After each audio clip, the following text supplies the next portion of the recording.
Welcome back to the Growth Hacking Culture podcast. Today, we are diving into a topic that is more critical than ever: the intertwined concepts of openness and trust in the workplace.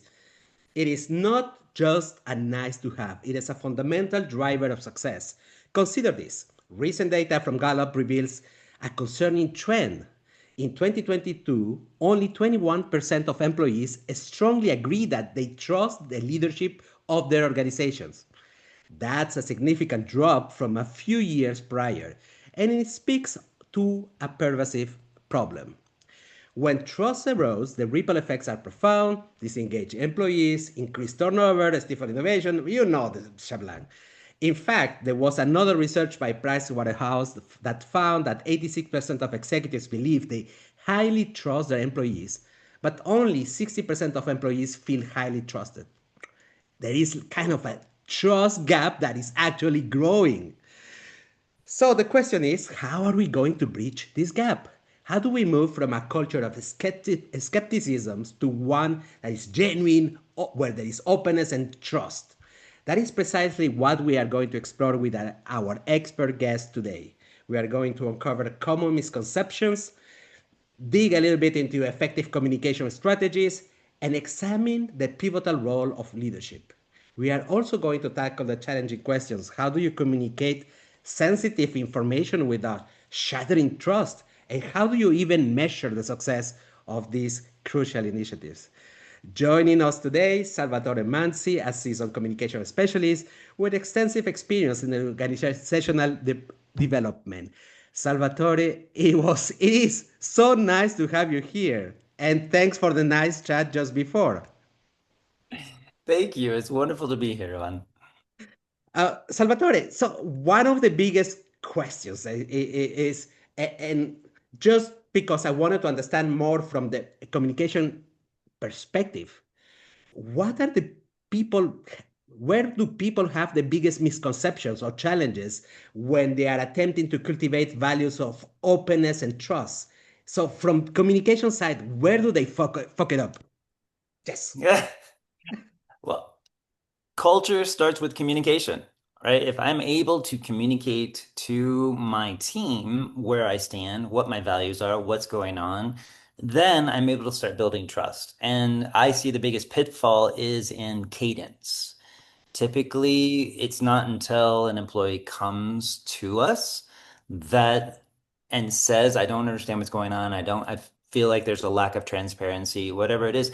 That's when things become more critical and people become more verbose and start communicating. But if there is a culture of communicating consistently, then the trust is going to be built. So, there's a lot to unpack in what you're saying. And if you're out there listening to this and wonder, how do I build trust in my organization? Start with connection before content. Peter Brock invented this term and it's one of my favorite. It's not a one and done. We're going to do a team building exercise in March and then in July we're going to be still good, right? Every time there's a connection between the team, there needs to be an opportunity to first connect what's going on, what's really going on, and then get to the content. And a lot of the leaders, they're hesitant to do these like touchy-feely check-in kind of content things. They can be really fast. I recommend like a 3 word check-in at the top of a meeting. Just 3 words. What's going on? Give me 3 words. Okay, we got coffee, we got a dog problem, and didn't sleep well. Okay, that's more than the 3 words. But that quick whip around the room creates that connection and then starts to build a culture that will lead to trust in that regard. Don't you have the feeling, and I was thinking about it when you were saying that first we start with connection before the caring about the content. And by the way, what is rewarded within leadership is sometimes this content part and the format. Like, how well do you look? And we know that we are all humans, so that we are going to be a little bit more engaged with somebody who is maybe physically tall with some hair. There is certain traits that are a little bit more recognized as traits of leadership, and we have to give away our trust to this type of people. And it's less about the connection, and this is what is rewarded in organizations very often, and even in hiring. So you have a higher chances to be the CEO of a company if you have certain physical traits and certain presentation traits rather than how genuine you are. Because is it because of the difficulty to spot if you are genuine, or and it's easier to just to go by the looks? Why is it? I appreciate this question so much, and there's two things I would say. Number one, appearance accounts for 30% of your presence. So your general appearance is going to influence about 30% of a person's impressions of you, their judgments of you. And it's worth taking a moment to put a little intention into it. Like it's hard for me to believe that you are committed to doing your work when you're not even making an effort to like show up and like look like you put effort in. Like if I see that you're putting effort into your appearance, I'm going to believe that you're putting effort into your work and your leadership as well. So category one, 30%, 30% of your appearance, of your ability to impact and show presence is your appearance itself. The second thing to know is your appearance only matters for the first 2 or 3 minutes. Yes, we're going to be attracted to certain people. We're going to find certain things appealing. We're going to be more compelled to tune in and watch. After a first couple of minutes, though, our brain has made a decision of the value of this is going to be value or not. And so that charisma, that charm, that effervescence or whatever that the leader is showing when they're up on stage in front of the all hands or whatever they're doing, it's only going to last for a couple of minutes. And if there's not genuine substance following it up, they're going to tune out. Like we're like our bodies are human barometers. We're trust barometers. We know whether or not we're going to trust that or not. And what I find is most effective for leaders, and if you're out there leading a team right now and you're wondering how can I build trust, one of the first things you can do is like talk about what taught you most. What taught you most? I had a client who introduced failed Fridays, Friday failures. So like every Friday, they would have a session with the team and they would talk about what did you learn this week? What were the mistakes you made? What did you learn? That authenticity, that substance, that ability to be candid and vulnerable and talk about what I failed and what I learned enabled the team to really come together and create that sense of psychological safety, that ever appealing thing that everybody wants but doesn't know how to quite get. And it's again not a one and done, but that sense of like if I can talk about my failures and what I learned from them, then I can start instilling trust with my team. If I only talk about success, it's going to turn people away. But if I talk about what taught me the most, then I'm going to build that trust. I love this, and it's kind of a paradigm shift that it has happened. The example that I was giving before about format content first before connection, maybe it was more relevant a couple of years ago, and it's maybe becoming less relevant. It's like we have improved our lucidity, our acuity to understand, to feel more people, and because the times that we live today, like we cannot trust sometimes some whatever the newspaper is saying because there might be an agenda, and we are all looking for who is right, and we are and we are afraid of being that our biases tick in and that are just representing whatever we are looking for. And there are some people, and I believe this population is growing, that are trying to understand truth. And in the workplace, we are probably looking for it a little bit, a little bit more. Is the time for connection first, and then content and layout. Let's call it like that. 100%. And I imagine most people that are listening to this are already tuned into that. And it's not a matter of like the people that are listening. It's more how do we get the other people that are missing that step? And this is where I would apply my number one principle in communications is you, then me. You, then me. If I can talk about the other person's perspective, their opinions, their challenges, their hopes, before I get to my agenda, I create a connection. I create the openness and willingness to connect.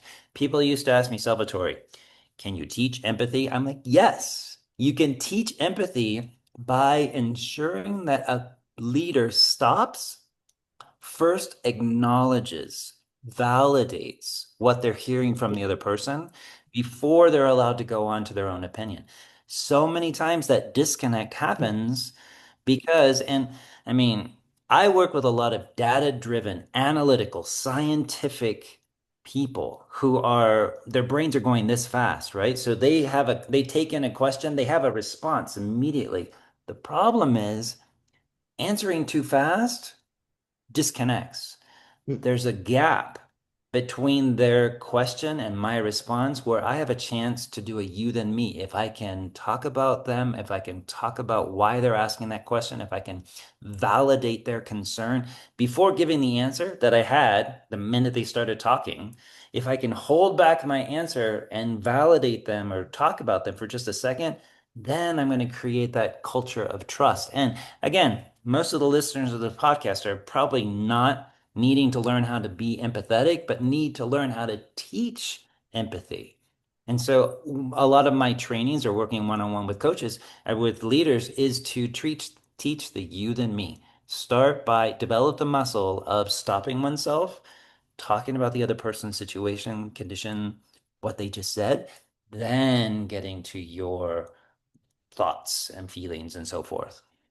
It is crazy that usually communication, the first thing that comes, I remember Ivan just fresh from university, a real idiot and innocent, by the way.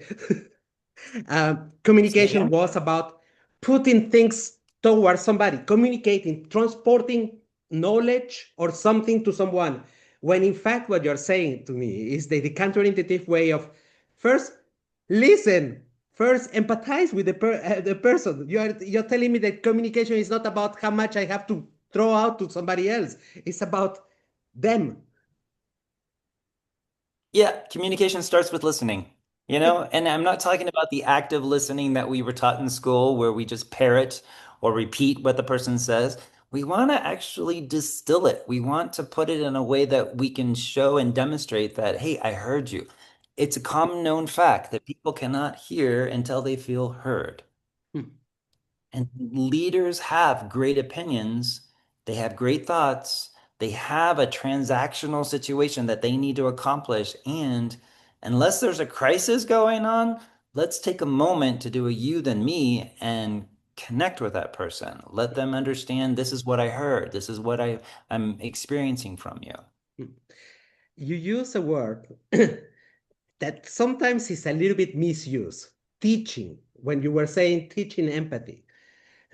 Teaching, in fact, is not like the typical go and put a couple of slides and transform knowledge about empathy because you were talking about empathy. No, no, no, no. That's bullshit. Teaching, it is do an action or show, demonstrate as leaders, for instance, we have more power by demonstrating certain behaviors that can be mine because we observe, we are monkeys, we observe and we see if that is working for him, then it's easier to do it. And if we are in a training room, no matters how much we are going to understand the basics of communication or the basic of empathy as knowledge, if we don't put it in practice, it is a bloody waste. It is a waste. Yeah, I love the phrase knowledge is learned, Yeah. wisdom is experience.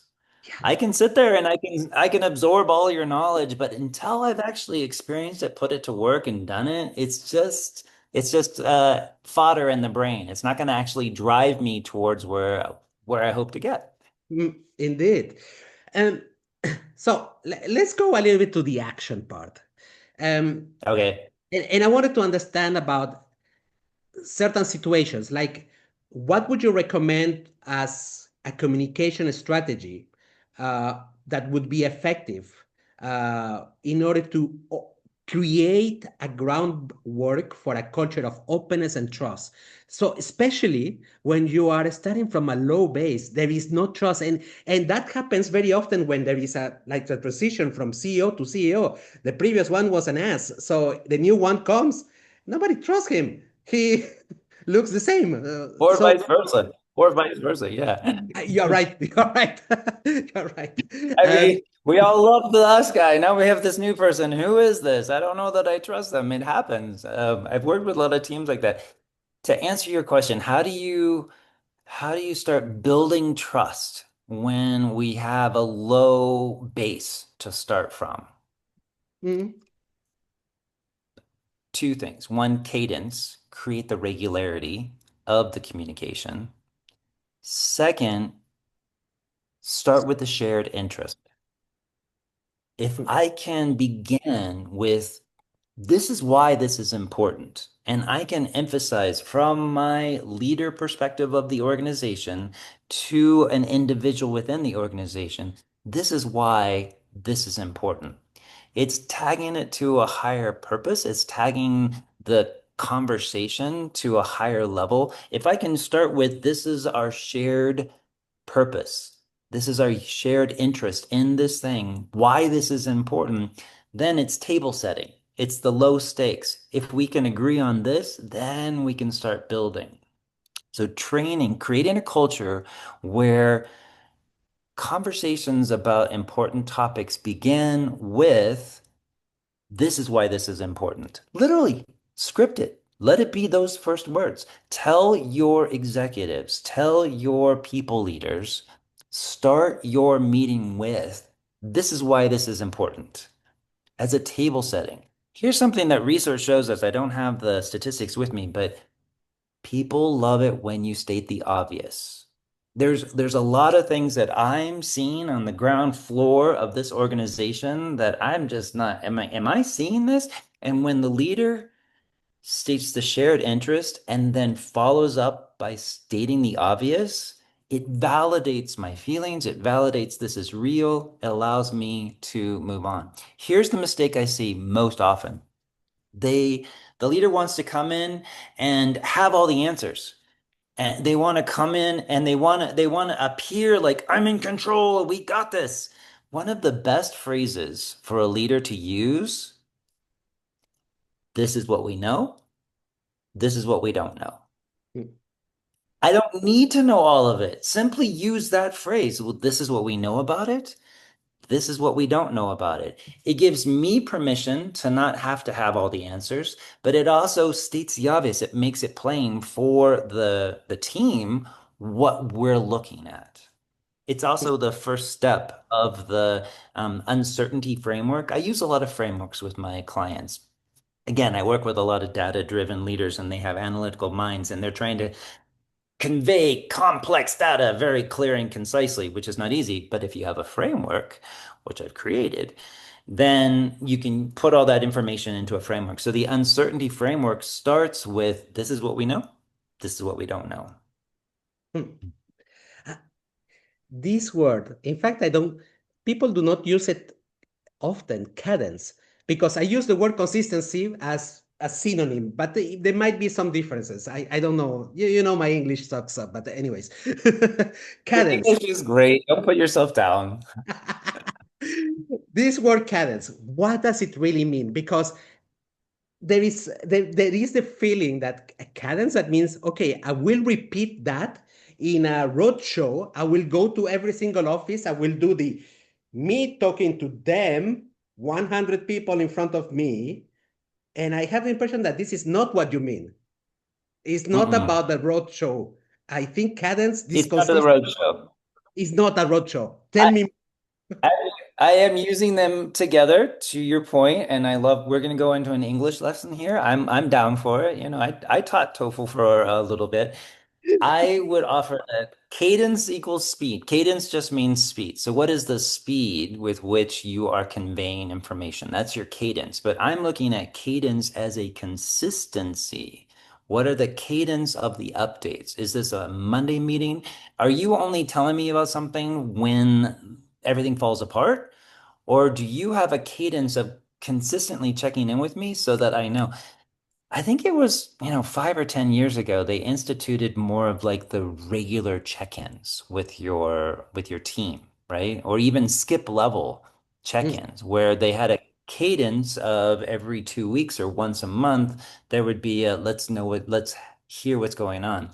I was on a team one time. I used to put together these workshops for 100 people for over the course of 3 days. I mm, still do a lot of facilitation, the offsites, things like that. But this particular 3 day workshop would have 100 people involved. And there was a core team of about seven of us that led it. And somebody initially said, let's meet every Tuesday at 12 noon for 1 hour just to check in. And I'm like, but there's nothing to update. Why are we doing this? The value came in building the relationship and talking about the mundane things so mm, that when everything caught fire, we already had a rhythm. We already had established a way of communicating with each other through the cadence of having the weekly meetings. So when that fire hit, we're like, oh, we already have the tools. We know how to manage this. So that's what I mean by cadence. Does that I get land for it. you? I get it. Now I get it. Another thing I is think about there's, I mean, let's wrestle the English language down here. Like, is it consistency? Is it continuation? Is it, I mean, let's find the right word. Like, maybe cadence isn't it. But what is your cadence for communicating and building trust? I get it. Now, trust. Hmm. Hmm. A very masculine point of view is that I trust someone who has all the answers, who has the knowledge. This image of the leaders of the, I don't know, the 20th century who knew everything because they went to awesome, beautiful universities, or because he made it on his own and he made the money from zero to billions and all the stuff. Um, Today, so the understanding of the conversation is that trust is not about what you know, it's more about how this area of vulnerability, showing what you don't know to people that is going to generate this trust. And you have to make it obvious. And okay, our tools, the tool that you recommend is communication. Say it, repeat it, and involve them to complete the puzzles together. Is that correct? The definition of trust Uh, gone from yeah. this. I got to go back and say one thing. Like, I'm very cautious to gender any approach to things right now. America is in like a whole like gender expression confusion culture. Like, I don't want to walk in there and say this is that, but I do hear like we have a tendency to equate credentials and titles and money and all these things with power and all that. And that's what okay, we're going to trust that person. And to your point, there was a pivot where it was no longer the Jeopardy contestant who could answer all the questions that we trusted most. Mm, It was the Jeopardy host who could get us to the answer, right? Who do you trust more? Do you trust the waiter who answers your question, d is there gluten in that? And says no. Or do you trust the waiter who says, I'm not completely sure, but it sounds like you might be wanting to avoid gluten. So let me check with my chef what items are on the menu that would work best for you.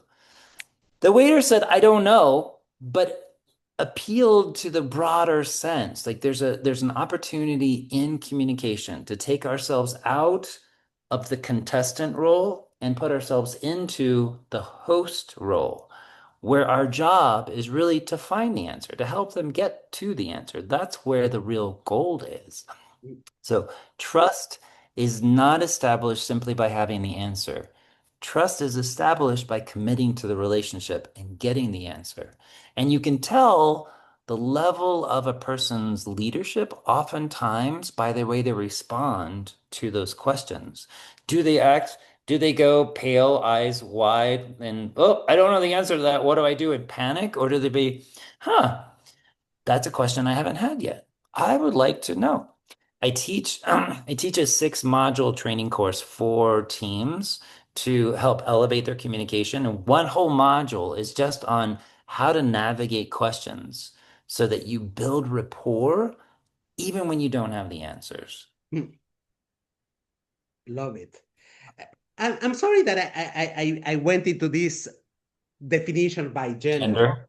And you know, I have been formatted. I lived with I live with a wife who made me read 200 pages of her doctorate thesis on gender traits and the fact that was proving that women are more made for adaptation rather than men, and that leaders in a very agile world that are moving from culture to culture were had more problems than uh, people with feminine traits. I shouldn't be saying women because feminine traits can be adopted, acquired by learning or by being used, regardless of your gender. So you can have more empathy, which is rather associated with the feminine gender. So that's why it always comes to my mind that women have an advantage, innate advantage for certain traits, but traits can be learned by anyone. So, and you can become better. And there was a magnificent study done by Harvard Business Review approximately 6 years ago, where there was an analysis of leadership traits comparing women leaders versus men leaders. And despite the fact that in 85% of these traits, women were beating men, still we don't see enough women in power. What the hell? Well, that I would double click on the fact that all the research points to introverts, leaders who are introverted, which a lot of my clients are STEM professionals, they're introverted. Leader I am. teams that are led by what? I am an You introvert, by the way. Yeah. Yeah, right? Like, okay, let's talk quality here.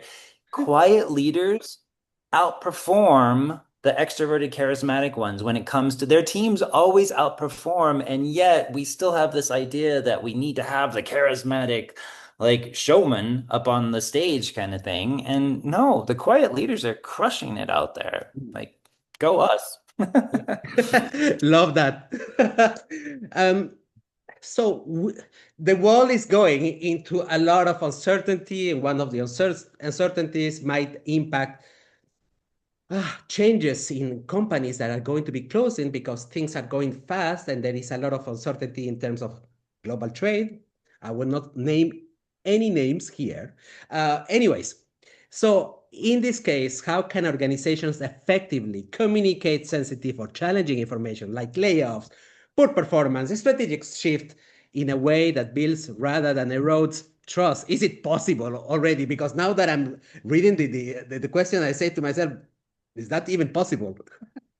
It is possible. It is threading a needle in certain situations, and it is built on something more than a one-time answer, right? If I have had the cadence, if I've established the trust, then I've earned the right to drive us through uncertainty.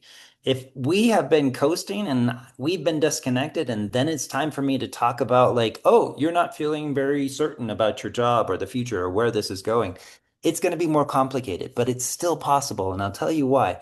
Number one, start with the you than me.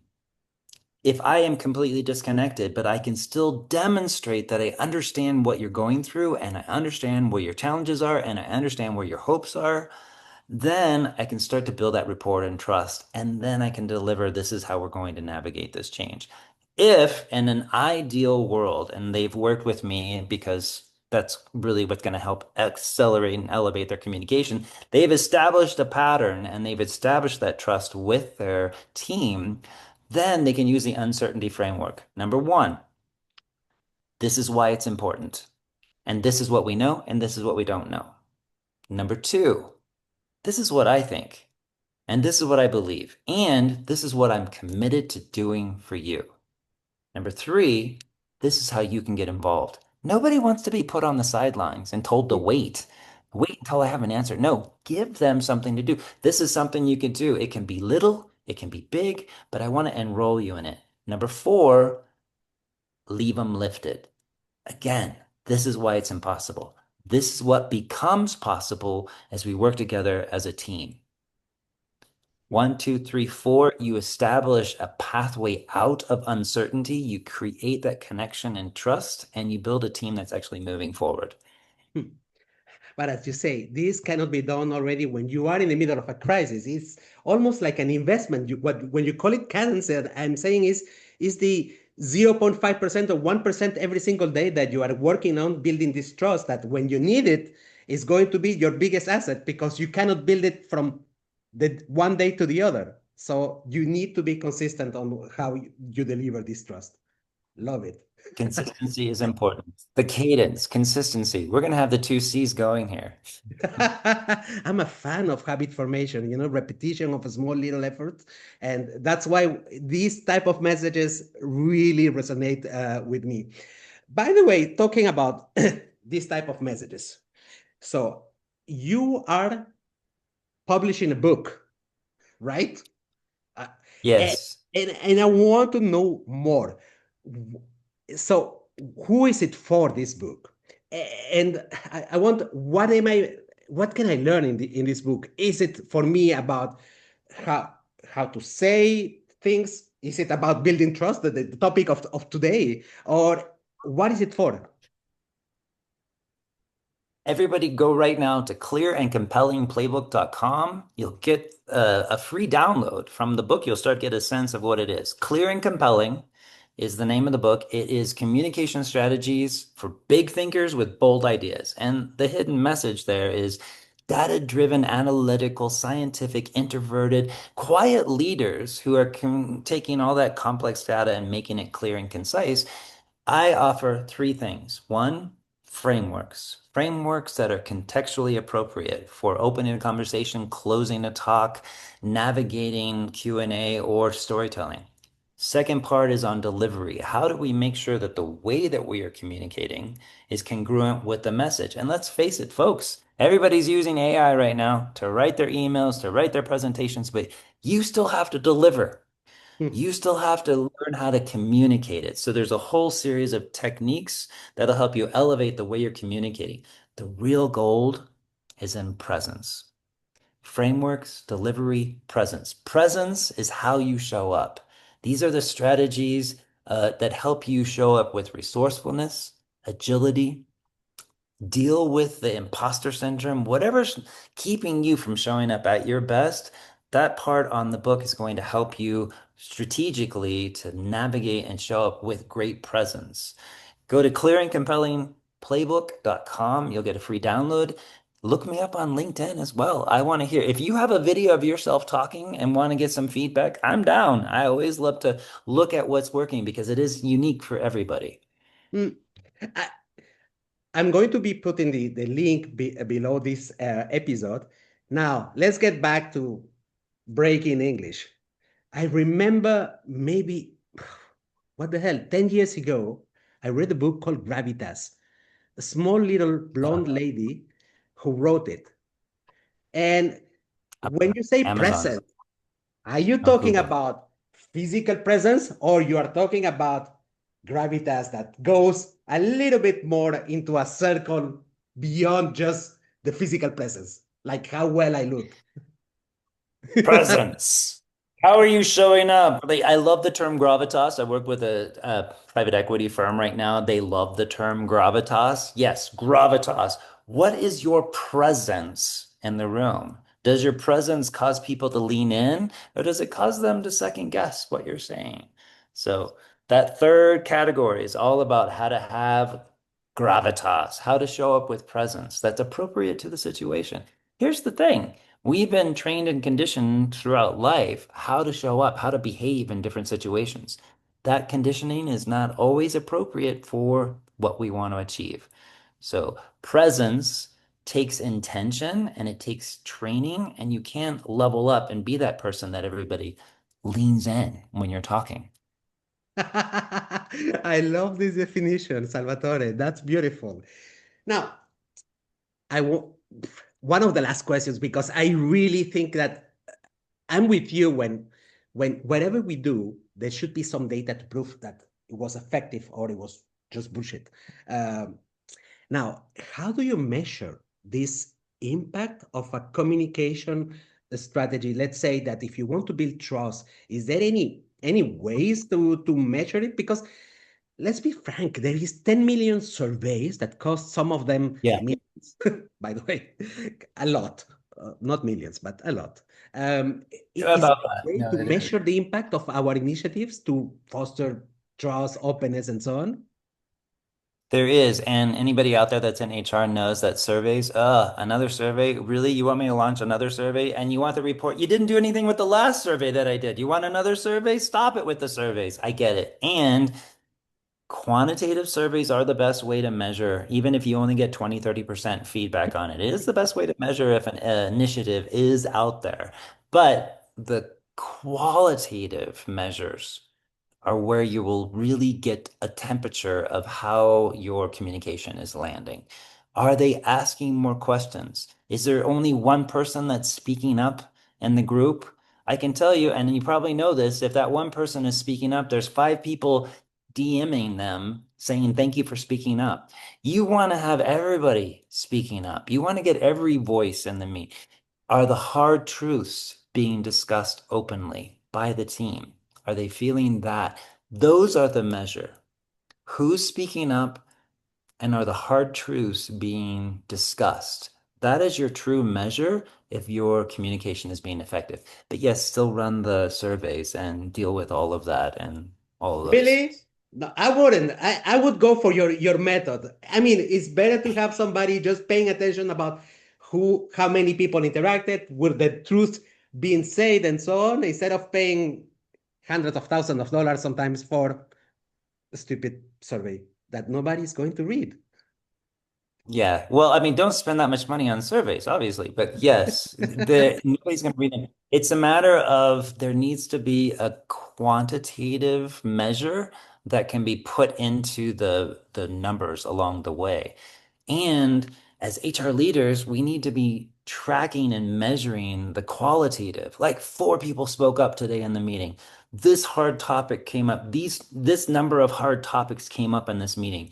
Create that perspective to show the leadership team this is why we need to change our communication. This is why we need to implement new communication training.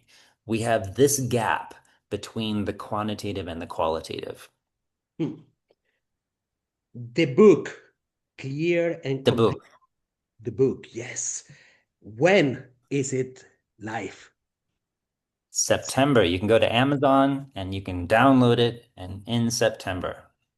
Okay, so we are just on time for that. Salvatore, it was wonderful, really, and really engaging to speak to you, Salvatore. I feel like you are family. Yeah, anyways, good. It was a magnificent recording, a lot of wisdom. What you say, it resonates with me. Thank you very much for your time. So I'm going to be putting the link for your LinkedIn profile so that people starts asking you questions and as you say, maybe sharing their videos just to have a startup discussion about some feedback. I'm going to be putting the link to the website of the book. Thank you, Salvatore, for your time and this wonderful time. Thank you. Thank you, everyone. Have a great day.